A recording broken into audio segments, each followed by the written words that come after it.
नहीं रहे। माँ कहती है रहे तो बेटा, पर वो तो राधा और कृष्ण को नचाने में व्यस्त है। भक्ति कहते हैं लोग इसको भक्ति। राधिका गोरी से, ब्रिज की छोरी से ब्याह करा दे मेरी माँ, और सारी रात बस यही चलेगा 12 बजे तक आज। अच्छा बताओ, ये भक्ति है या लव मैरिज का प्रस्ताव है? बोलो तो, ये भक्ति है क्या? इतना ही नहीं, मैया मोरी मैं नहीं माखन खायो, ये भक्ति है या आरोप है, झूठ है? कहां तक? कैसे बचाओगे अपने आप को हिंदू जाति? इसीलिए मुसाफिर जी ने बड़े दर्द के साथ लिखा है। मैं समझती हूँ प्रतिवर्ष आर्यों के मंचों से, वैदिक मंचों से, विद्वानों के माध्यम से वास्तविक कृष्ण का चरित्र बताया जाता है, लेकिन फिर भी लोग बोलो राधा और कृष्ण के नाम पर रास लीला रचाने में पीछे नहीं रहते। इस टीस को लेकर के लिखा क्या? गैरत है गर नौजवानों के खून उबल जाते। अरे गैरत है गर नौजवानों के खून उबल जाते, मैदान में जाकर के मर्दों की तरह मचल जाते। कुछ तो बात है मुसाफिर, ये हिंदू नहीं पिघलता। अरे कुछ तो बात है मुसाफिर, ये हिंदू नहीं पिघलता, वरना तेरी आंखों से तो पत्थर भी पिघल जाते। बोल दो एक बार, वरना तेरी आंखों से तो पत्थर भी पिघल जाते। पर हमारे कानों पर कोई फर्क नहीं पड़ता, इसीलिए लिखा है क्या? मैं व्याख्या बहुत अधिक करना चाहती हूँ पर कर नहीं पा रही हूँ। क्यों? समय की पाबंदी और भजनों के लिए बुलाया, लेकिन कवियों ने भजनों के अंदर ही सार लिखा है, उसको ग्रहण करें। और संदेश देना चाहती हूँ आपसे, क्योंकि लिखा है मेरे देश के कवियों ने कि अब हिमालय से कोई गंगा निकलनी चाहिए। अरे अब हिमालय से कोई गंगा निकलनी चाहिए। पीर पर्वत सी हो मगर वो पिघलनी चाहिए। मेरे सीने में ना सही तो तेरे सीने में सही हो, कहीं भी आग पर आग जलनी चाहिए। सिर्फ हंगामा खड़ा करना हमारा मकसद नहीं है, सिर्फ हंगामा खड़ा करना हमारा मकसद नहीं। हम चाहते हैं, बोलो, भारत की तकदीर बदलनी चाहिए। हम चाहते हैं भारत की तकदीर बदलनी चाहिए। और कैसे बदलेगी? तो संदेश दे दूं आपको। क्या कह दिया कवि ने? ऐ मेरे कृष्ण के वंशजो तुम सुनो,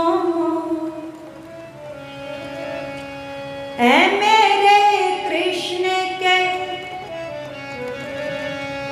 ऐ मेरे कृष्ण के वंशजो तुम सुनो, जुल्म योगी राज पर न ढाया करो। ऐ मेरे कृष्ण के वंशजो तुम सुनो, जुल्म योगी राज पर न ढाया करो।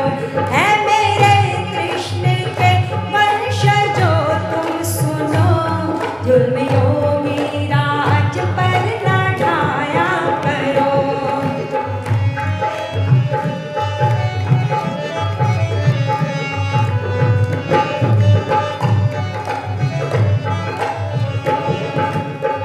और सुनो क्या कहा?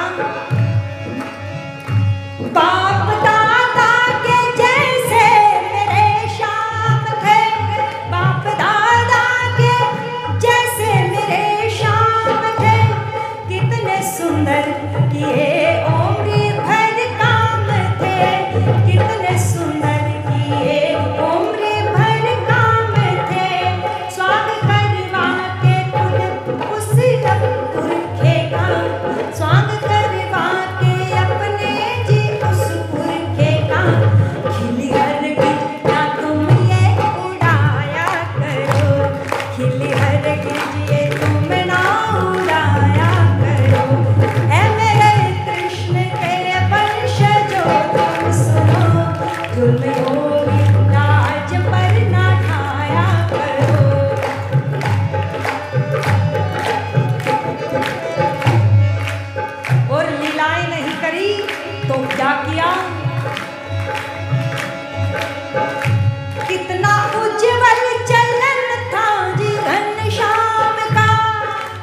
सकता है वो?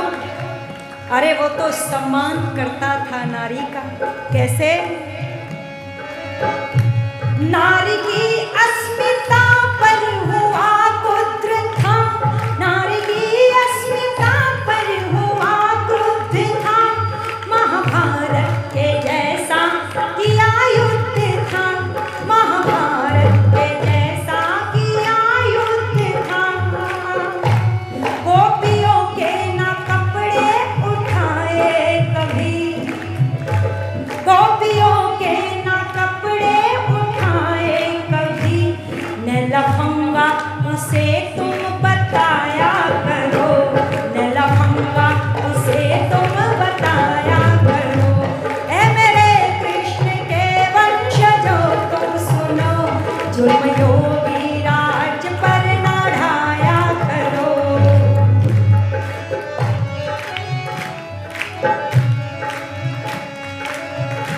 एक सम्राट से चूड़ी बिकवाते हो, एक सम्राट से चूड़ी बिकवाते हो, धूल में उसकी इज्जत को मिलवाते हो, धूल में उसकी इज्जत को मिलवाते हो। ऐसा कहते हुए शर्म आती नहीं, ऐसा कहते हुए शर्म आती नहीं। बुद्धि अपनी जरा तुम लगाया करो, बुद्धि अपनी जरा तुम लगाया करो। ऐ मेरे कृष्ण के वंशजों तुम सुनो, तुम योगी राज पर ना ढाया करो।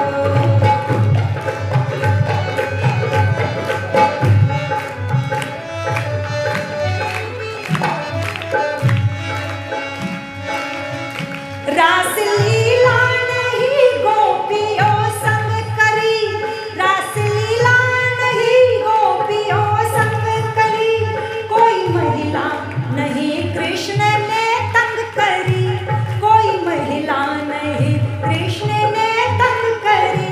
रास करवा के तुम मेरे उस कृष्ण से, रास करवा के तुम मेरे उस कृष्ण से, उनको लंपट ना हरगिज बनाया करो, उनको लंपट ना हरगिज बनाया करो। ऐ मेरे कृष्ण के वंशजों तुम सुनो, जुल्म योगी राज पर ना ढाया करो।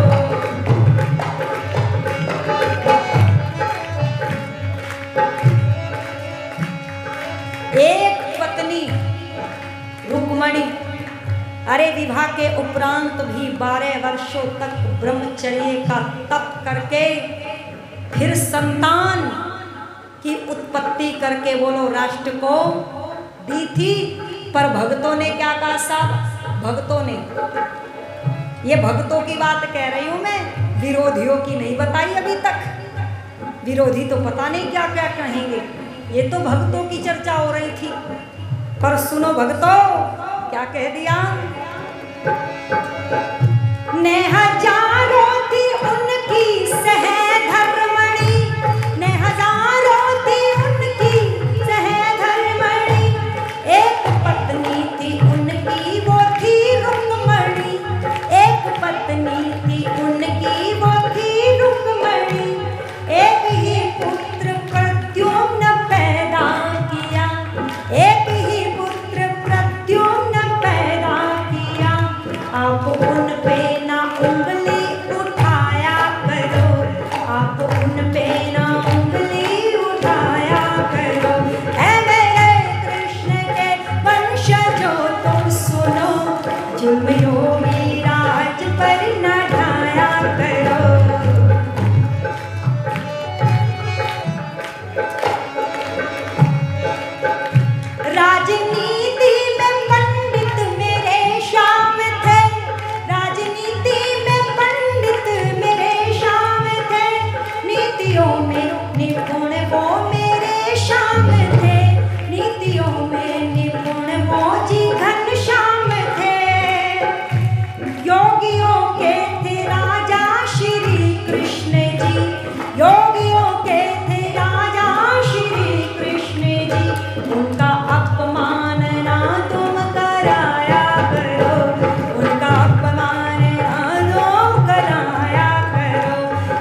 कौन से?